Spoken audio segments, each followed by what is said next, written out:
I think my husband is hiding something after leaving our kids home alone and refusing to tell me where did he go. My husband is 43 and I'm 31. We've been married for 7 years and have a 5-year-old and a 9-month-old. My husband left our children alone and he refuses to admit to it or tell me where he was. I'm furious, enraged, and my husband keeps telling me I'm making a big deal about nothing. This just happened this weekend. I am on the board of directors for a local non-profit organization. I had to attend an event for that organization this past Saturday, and I was gone for most of the day. My husband was supposed to be home with our kids.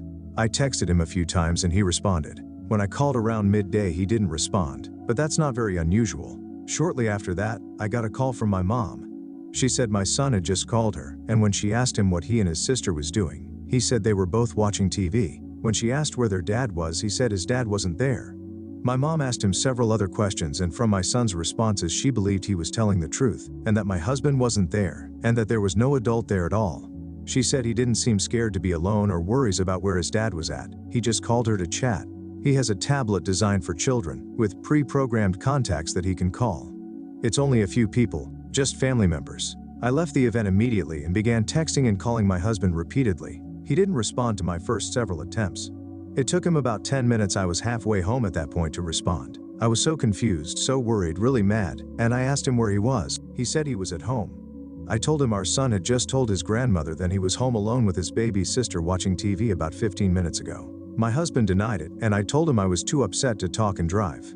When I got home, I checked on the kids right away and they were both fine. I asked my husband again, where was he? He said he was home the entire time. He doesn't know what our son was talking about, but he must have just been confused since he had gone to the basement to do some laundry. I ran down to the basement. It was the same load of laundry I'd thrown in the dryer the night before. He didn't do any laundry when I was gone. I asked my husband why my son would be confused about whether his dad was home or not. Where in our home would he have gone, and for how long for our son to think his dad wasn't home? That doesn't make sense with a 5-year-old and a 9-month-old. You wouldn't leave them unattended that long. Why was he nowhere to be found when my mom asked my son to go check certain areas of the house? I begged my husband to just admit it, to stop treating me like an idiot and to stop accusing our son of lying. Just tell me the truth, because being lied to right to my face is so incredibly maddening. He insists he was home, but he can't come up with any believable story of where he was at or what he was doing during that time.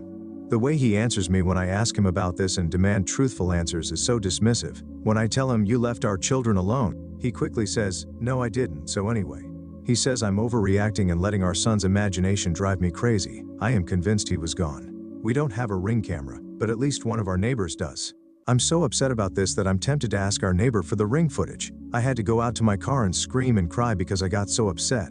Of course I didn't want my kids to see my reaction. I can't put into words how upset I am about the fact that I know he must have really left them alone but have no proof and am being treated like I'm just a paranoid nutcase of a mother woman by him.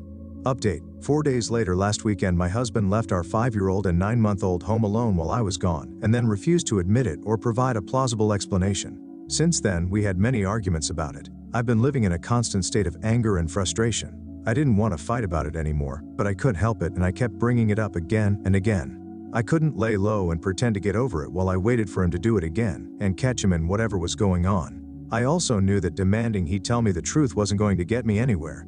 Since he'd been refusing to talk and deflecting for days, all it was doing was making me enraged and feel like I was about to have a brain aneurysm. I told him to hand me his phone so I could check his location at the time.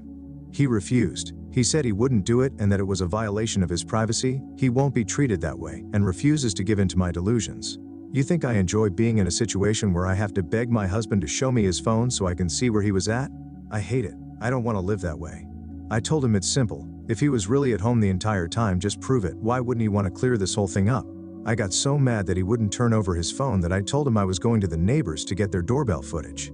At first he was like, fine, go do it. He didn't think I actually would. He knows I don't like to air drama to others, so he probably figured I'd just swallow all of this crap he's been giving me. Luckily, I was totally being driven by anger at this point, so nothing was going to stop me from going to the neighbors. When I actually started to go out the door, he tried to stop me and followed me out the door.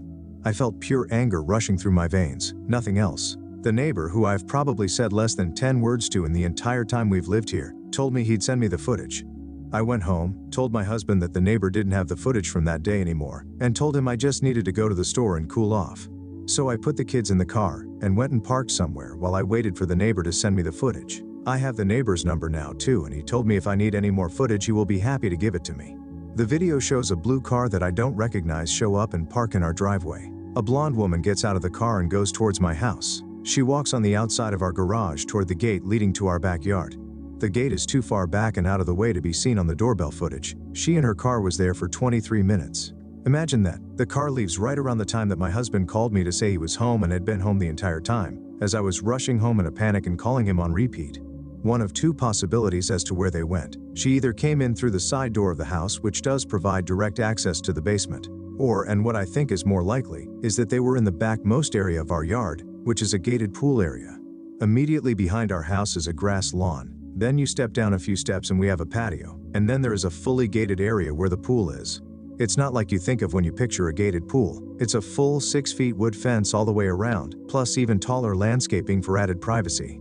You can't see into the area at all unless you're inside. I think it's more likely that they were back there because my son said his dad's keys were gone and we keep that gate locked with a key. The pool is closed for winter, but there is one small building back there, sort of like a shed we converted into a changing area, and there is a covered patio with furniture. I'm convinced that's where they were. So technically he was home, but in an area totally removed from the house and where he couldn't see or hear the kids if something happened. I asked him how he could explain this. What were they doing? I obviously don't need him to tell me what they were doing, but for some reason I still had hope that he'd finally be honest. He wasn't contrite. He showed no remorse. He was just like, yeah, she was here, but I obviously never left. Who is she? How long has this been going on? And if he's going to be such a disgusting, despicable excuse of a man, then why couldn't he at least have found any other time and any other lie or excuse other than when he was home alone with our kids? I told him I know this has happened before, and I demanded to know how many times he's done this when he's been home alone with the kids. He swears this is the only time, but he still doesn't have the balls to confess to what they were doing. I don't believe him that this was the only time, FYI. I still have so many questions and I still feel like my heart is beating 200 times a minute. My blood pressure is through the roof. I've cried a lot, sobbed, begged for somebody to help me, yelled, screamed, ordered a bunch of books about divorce and custody. And you know what? The next day after our multiple explosive fights, him putting his hands on me, and me seeing the evidence, he acted like everything was totally normal and like none of that stuff ever happened. I woke up still seething, exhausted, broken, and he's acting like everything is totally normal. He said he was ordering breakfast to be delivered from our favorite breakfast place. He asked if I wanted to go to the store together later and try this new recipe for chili tonight. What? Why would I want to do any of these things with you now? Absolutely no acknowledgement of anything he's done or what's transpired between us in the past few days. He deserved an Oscar for how well he was able to act like none of that happened, completely comfortable and non-fazed. I know that it's a waste of my energy, but I just desperately want him to admit the full truth of what he did that day and any other day with this woman. I want to hear it from him. It won't change whatever he's done, but he could at least have the respect and decency to be honest now that he's been caught. That's a ridiculous thought though, right? How foolish of me to expect this man to show decency and honesty now. If he was a decent and honest man, then he wouldn't have had a strange woman over to our house and been out of sight from our kids for 23 minutes. His continued denial and refusal to admit to anything other than the bare minimum, his attitude like I'm somehow being controlling or infringing on his rights by asking for information, that's almost more hurtful than him cheating on me. Comments up. He has not been honest and won't be honest. Even if he is, what would that give you? Could you even believe it? Hope he know what he was doing. You don't need him to spell it out for you. Put yourself and your children first. Oop. At the end of the day, him admitting to what he's done wouldn't really change anything. It certainly won't change anything he's done. It won't make it better. And I probably still wouldn't believe I was getting the full truth. Yet, I can't stop seething over the fact that he's refusing to give me any info. Commenter 2. Because he is hoping that if he doesn't admit to it, there is a chance you stay with him. He cheated. He endangered your children. He is selfish. Commenter 3. I'm so sorry you're going through this. Unfortunately, you won't get anything from him. If I were you, I'd channel that anger into a plan to take your kids and leave. He will never say he left his kids in a dangerous situation to cheat on you. You know it's what happened. He knows it's what's happened. And it will continue, make no mistake.